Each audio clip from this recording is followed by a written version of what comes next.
दोस्तों, अगर आपको लगता है कि टीम इंडिया की अगली वनडे सीरीज सिर्फ एक रूटीन मुकाबला होने वाली है, तो आप बहुत बड़ी भूल कर रहे हैं।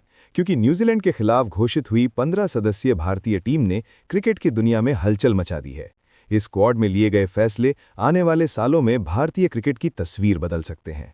रोहित शर्मा और विराट कोहली जैसे दिग्गजों की मौजूदगी में एक युवा खिलाड़ी को कप्तानी सौंपना क्या दूरदर्शी सोच है, या फिर एक बड़ा रिस्क?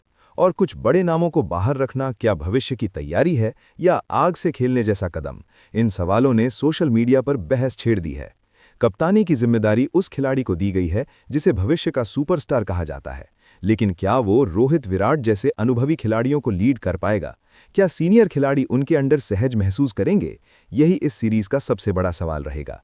इस टीम के सामने सबसे बड़ी चुनौती अनुभव और युवा जोश के बीच संतुलन बनाना है, क्योंकि एक तरफ रोहित और विराट जैसे लेजेंड्स हैं तो दूसरी तरफ नया और निडर खून, और ऊपर से न्यूजीलैंड की पिचें व वहां की स्विंग करती गेंदें इस परीक्षा को और कठिन बना देती हैं। शुभमन गिल को कप्तान बनाकर सिलेक्टर्स ने साफ संकेत दे दिया है कि अब पुरानी परंपराएं टूट रही हैं और 2027 वर्ल्ड कप की तैयारी अभी से शुरू हो चुकी है। गिल के पिछले 2 सालों के वनडे आंकड़े, उनका औसत स्ट्राइक रेट और लंबी पारियां खेलने की क्षमता उन्हें इस पद का मजबूत दावेदार बनाती हैं।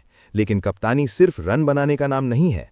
मैदान पर फैसले लेने की समझ और दबाव में शांत रहना उनकी असली अग्नि परीक्षा होगी, जहां उन्हें रोहित और विराट जैसे दिग्गजों से सलाह लेते हुए अपनी लीडरशिप भी साबित करनी होगी। टॉप ऑर्डर में रोहित शर्मा, विराट कोहली और ऋतुराज गायकवाड़ का होना टीम की बड़ी ताकत है। रोहित शर्मा: जब हिटमैन लय में होते हैं तो दुनिया का कोई भी गेंदबाज सुरक्षित नहीं रहता। न्यूजीलैंड के खिलाफ उनका रिकॉर्ड शानदार रहा है।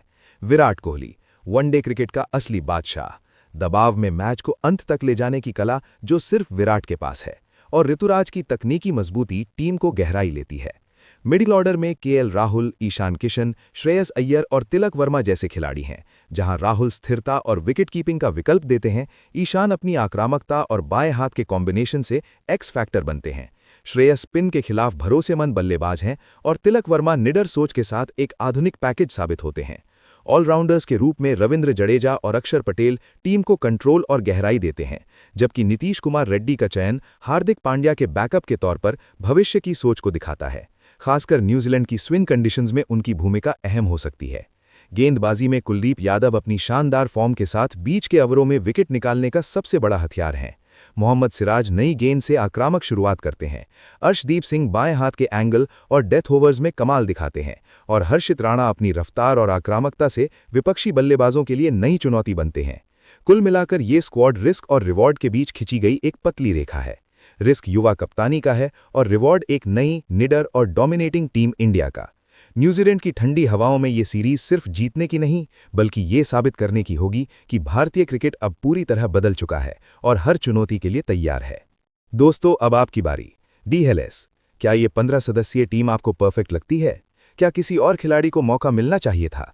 कमेंट में अपनी राय जरूर दें, और ऐसे ही धांसू क्रिकेट एनालिसिस के लिए चैनल को सब्सक्राइब करना मत भूलिए।